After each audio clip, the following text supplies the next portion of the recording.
saludo fraternal desde el colectivo Subámonos al Bus del POD, Construcción Social de Territorio. Vamos del escritorio al territorio. En la continuación de estas piezas comunicativas sobre ordenamiento territorial, tenemos hoy un invitado muy especial. Es el profesor Gustavo Muñoz. Él es ingeniero ambiental, docente de la SAP en el área de gestión y desarrollo, doctor en planeación urbana y regional. O sea, una persona muy conocedora del tema y que seguramente nos va a aportar mucho a todos ustedes y desde luego a nosotros. Profesor Gustavo, bienvenido a este espacio. Humberto, muchas gracias por la invitación. Pues es un placer para mí conocer también al colectivo y poder tener este diálogo y esta conversación en un proceso diría yo, como de incorporación a este territorio de Manizales. Muy bien, cuando usted nos habla de incorporación a este territorio de Manizales, quiere decir que usted viene de otra parte. Cuéntenos un poquito de dónde viene, cómo llegó acá y como estamos hablando de ordenamiento territorial, ¿qué lo llevó aquí a trabajar en esa área que tiene que ver con ordenamiento territorial? Bueno, Humberto, yo soy de Medellín. Hoy en día ya Medellín es un distrito, ¿no? Un distrito especial de innovación y tecnología, digamos que es como el último hito al que la ciudad ha llegado en términos de desarrollo. ¿Por qué llegué a los temas del desarrollo? Yo creo que eso es una inquietación que uno tiene a lo largo de su trayectoria de vida, y creo que el contacto con ciertas comunidades a lo largo de esa trayectoria me ha llevado a preguntarme por muchas dimensiones del desarrollo, ¿cierto? Y ahora dentro de la Escuela Superior de Administración Pública pues tenemos la oportunidad también de, a partir de el conocimiento del Estado, preguntarnos también por ese papel del Estado en el desarrollo del territorio. Muy bien. Aprovechando que tenemos una persona que viene de otra parte ajena a nuestro territorio, Medellín, nosotros siempre hemos pensado que Medellín es ejemplo de muchas cosas, ¿no? En materia de ordenamiento territorial, pensamos, no sé, ya tú, Gustavo, nos aclararás, van más adelante que nosotros en muchos aspectos. En materia de ordenamiento territorial, repito, ¿tú cómo ves Medellín, cómo ves Manizales, de acuerdo a esos 3 años que me decías antes de empezar la entrevista que llevas aquí en la ciudad de Manizales? Bueno, yo creo que, claro, en todos los países latinoamericanos vemos fenómenos muy similares, ¿cierto? Entre ellos una desigualdad regional importante, y entonces, claro, nosotros tenemos en Colombia esas desigualdades regionales con lo que serían una suerte de polos de desarrollo. Entonces tenemos casi que una suerte de diamante del desarrollo en Colombia, que incluye la sabana de Bogotá, que incluye Antioquia, que incluye el Valle y parte del eje cafetero, alguna parte de la costa.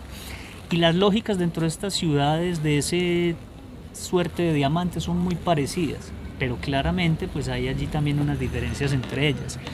Medellín es una de esas ciudades que se ha caracterizado por generar propuestas nuevas, pero no necesariamente lo nuevo es mejor.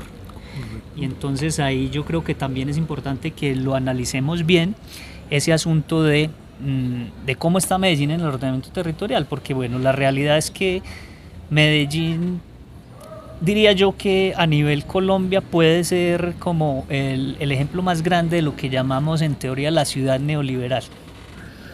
Y es una ciudad que está muy preocupada, como casi todos los territorios hoy en día, digamos por un asunto muy estructural que es como el cambio en el modelo de acumulación a nivel global, ¿cierto? Que las ciudades dejan de ser polos de desarrollo en el sentido de industria y trabajo, producción de fuentes de empleo a través de la industria, y las ciudades se convierten en atractivos que hay que vender, y en centros de acumulación donde la construcción tiene mucho que ver, ¿cierto? Y los grandes eventos. Entonces Medellín se ha preocupado mucho en los últimos años por eso, por ser una ciudad que se renueva. Y ahí tenemos justamente en esa figura de la renovación varios conflictos que aparecen en términos de lo que es el territorio, de lo que es el derecho a la ciudad incluso. Entonces, claro, Medellín, ahora siendo un distrito, pues se vuelve una suerte de ejemplo a seguir en términos de atracción de inversión, que es de alguna manera uno de los objetivos de los territorios hoy en día. Pero también eso lleva como contraparte todo un proceso de desalojo, de despojo, si se quiere, de esa lógica de acumulación en las ciudades, que realmente lo que termina haciendo es expulsar a la gente que tradicionalmente ha habitado la ciudad. Correcto. Muy bien, vamos entrando en materia de ordenamiento territorial. Gustavo, para nosotros nos ven y escuchan en muchas partes ya a través de estos medios. Entremos en materia de planificación y ordenamiento territorial. Desde tu conocimiento, experiencia y desde la academia, ¿cuáles son los elementos más importantes que consideras tú a tener en cuenta en planificación territorial? Bueno, la planificación del territorio, nosotros, digamos, en la escuela en que yo me formé en Brasil, entendemos la planificación como un proceso que también es político. Y entonces el mismo ordenamiento territorial en nuestras normas está concebido como un proceso que es técnico, pero también político. La ley 388 lo incorpora. Pero esa dimensión política del territorio es importante en la medida en que el territorio no es simplemente una plataforma en la que se establecen actividades. El territorio, como ustedes muy bien lo defienden, digamos, a través de su colectivo, el territorio es una construcción social. El territorio es, algunos lo asimilan como a una suerte de organismo vivo en el cual la sociedad se reproduce, ¿cierto? Con y a través del territorio, es decir, de una base material. Pero entonces decimos que la planificación algunos autores dicen la planificación es la política por otros medios, en el sentido de que planificar el territorio es ejercer el poder.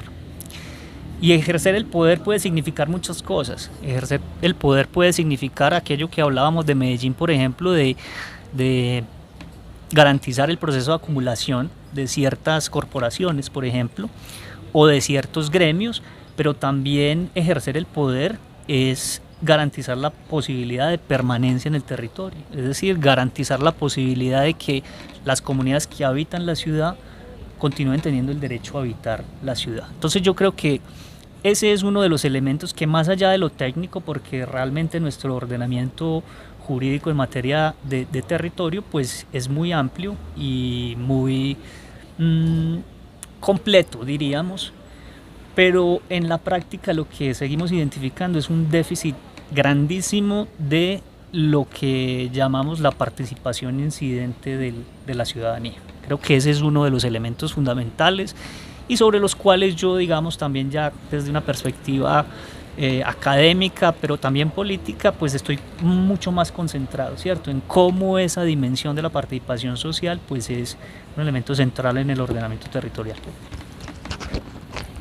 Muy bien, Gustavo, en el tiempo que llevas acá en Manizales, 3 años, me decías tú más o menos, ¿cómo has podido leer el territorio de nuestra ciudad? ¿Qué percepción tienes de esa lectura y qué has notado aquí en la ciudad en ese aspecto del territorio precisamente? Bueno, Manizales es una ciudad muy interesante desde lo cultural y también desde lo geográfico, ¿cierto? Tiene unas particularidades muy interesantes.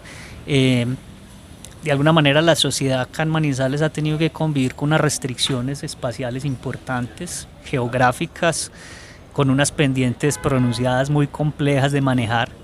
Creo que eso ya genera, digamos, como una cierta forma de apropiarse del territorio que tiene que ver con cómo se conservan espacios históricos de la ciudad, con cómo generar movilidad dentro de esas restricciones de espacio. Ese es un asunto importante, pero también, y vuelvo y lo reitero, es muy parecido a lo que encontramos en toda América Latina, y es un espacio bastante segregado, ¿cierto? Bastante segregado, donde usted puede encontrar claramente unos barrios con unas condiciones de habitabilidad mucho mejores que otros, ¿cierto? Donde de alguna manera el suelo es valorado por aquellas actividades que se pueden ejercer potencialmente en él. Y ese, digamos, que también es uno de los elementos que en nuestro ordenamiento jurídico genera muchos problemas para la participación de la sociedad en lo que es el ordenamiento del territorio, porque esa dimensión de valor del suelo tiene un peso grandísimo a la hora de determinar los usos del suelo, ¿cierto? En aquello que se llama también el modelo de ocupación, que término con el cual yo no estoy muy de acuerdo, porque de alguna manera lo remite a uno como a una lógica muy de intervención, incluso hasta militar, de ocupar un territorio, porque como decíamos, pues el territorio es una construcción social. Entonces preferiría yo que nuestro ordenamiento no hablara del modelo de ocupación, sino el modelo de construcción del territorio. Muy bien, Gustavo, ahorita tú nos hablabas de la participación social en todos estos procesos de ordenamiento territorial. Tú que pues, viviste en Medellín, has vivido tantos años, ¿cómo concibes esa participación ciudadana en Medellín? Y tú, ¿qué percepción tienes de aquí de la ciudad de Manizales?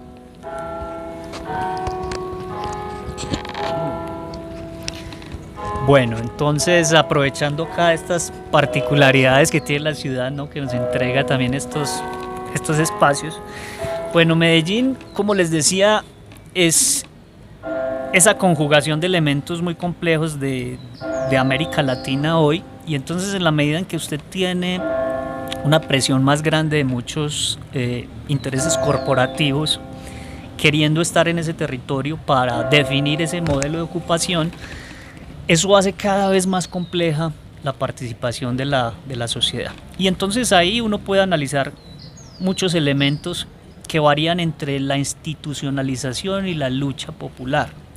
Entonces, de alguna manera aparecen experiencias que son tomadas de otras latitudes en Medellín, como por ejemplo el presupuesto participativo, ¿cierto?, que de alguna manera lo que hace es institucionalizar la participación de la comunidad en muchos asuntos del desarrollo del territorio urbano.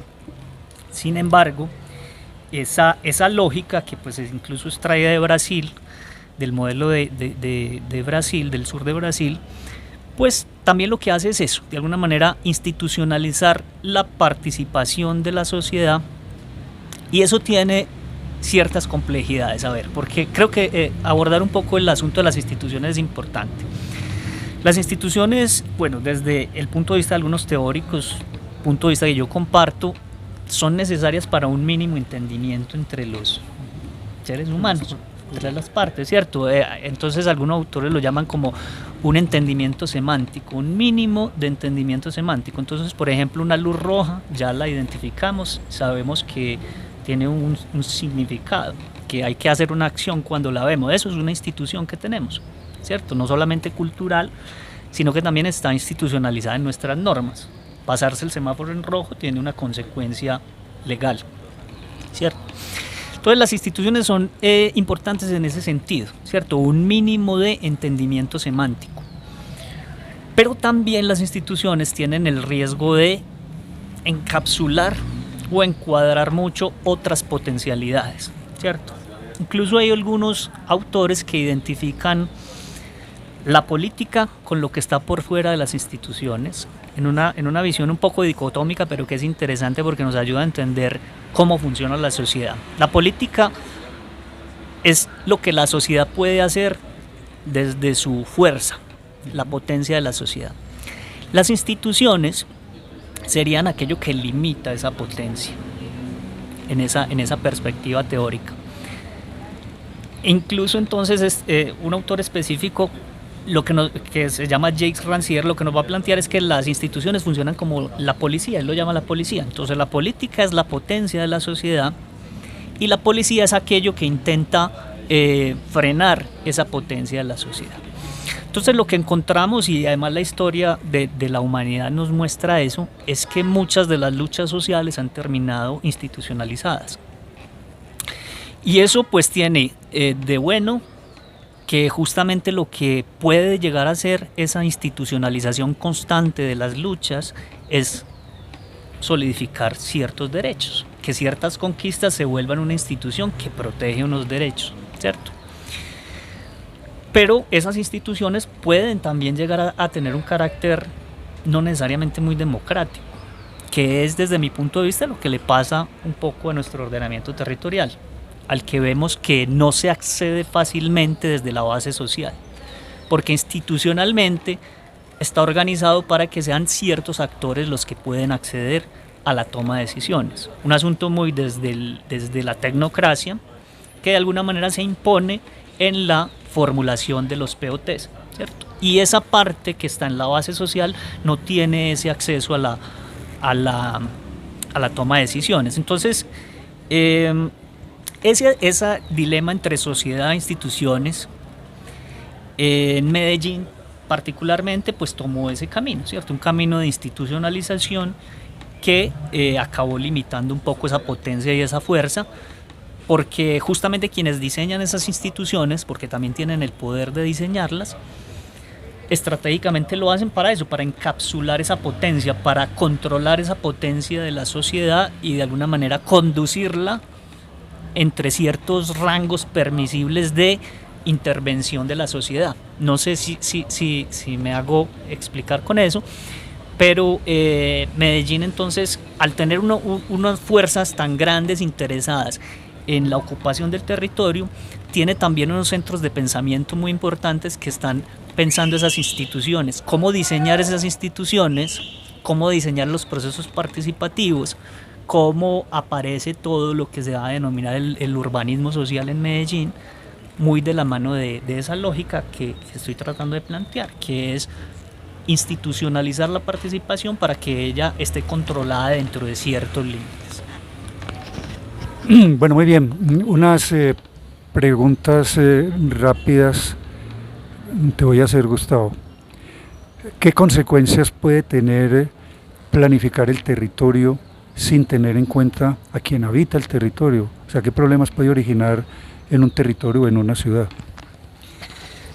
Bueno, entonces eso claramente lo que genera es lo que algunos autores también llaman una disincronía.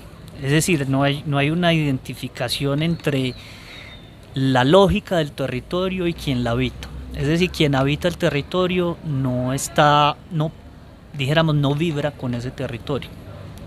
Porque justamente si el territorio es la construcción de la sociedad, si el territorio es un espacio vivido, entonces cuando usted no participa en la modificación o en la definición de lo que se hace en ese territorio, usted pierde una identificación con ese territorio, ¿cierto? Usted pierde emoción también para con el territorio, y eso tiene profundas consecuencias luego en otros aspectos que también son del ordenamiento territorial, como es la seguridad misma, ¿cierto? Como la percepción que se tiene de seguridad cuando los agentes están en un territorio que no habitan por placer, por gusto, del que no se apropian porque no hace parte, digamos, de su lógica. Ese es uno de los asuntos, pero lo que pasa es que también el territorio es base material, y el territorio también, al ser base material, es base para que una sociedad se reproduzca también materialmente, y cuando hablo de reproducción material es que el sustento está en el territorio también, ¿cierto? En las lógicas, en los flujos que hay en el territorio, en los flujos de materia, en los flujos financieros que hay en el territorio, de ahí también la gente obtiene el sustento.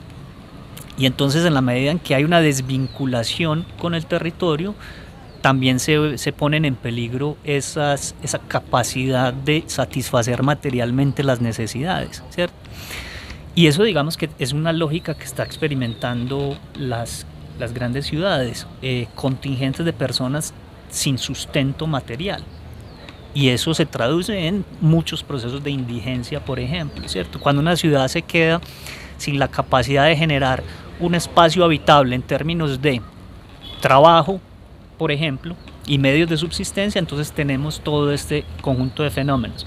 Además de que si se imponen estas lógicas, digamos, más corporativas de arriba hacia abajo sobre el poder que está en la base de la sociedad, pues claramente lo que termina pasando es una expulsión del territorio a las márgenes, y constituyendo eso que también encontramos con mucha presencia en toda América Latina, que son los espacios desiguales, ¿cierto? Usted tiene centralidades y periferias, centralidades y periferias. Entonces, en la medida en que las decisiones en la centralidad se toman de arriba hacia abajo, quien está habitando tradicionalmente lo que acaba haciendo es yendo a la periferia.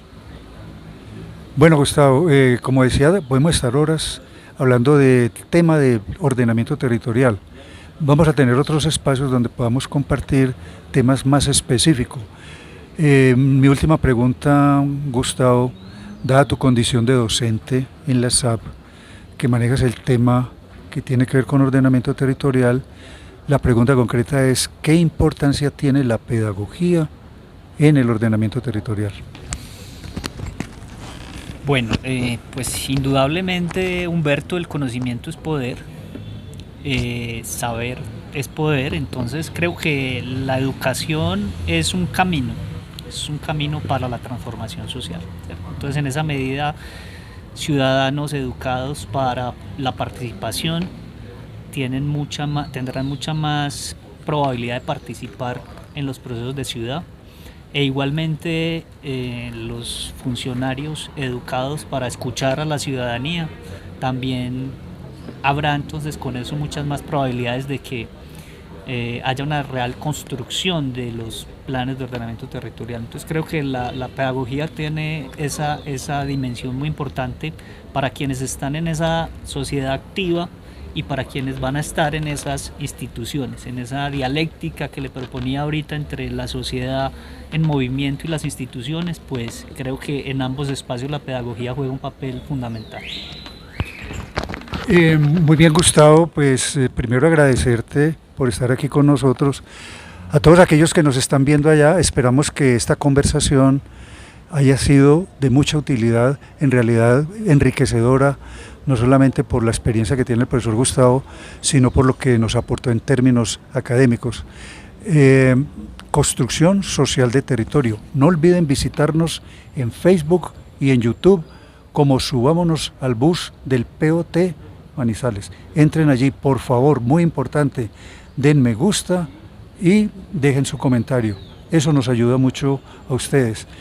Por la ética pública y la dignidad humana, que es también uno de nuestros lemas desde hace más de 13 años en el colectivo Subámonos al Bus del POD. Hasta una nueva oportunidad. Construcción social del territorio.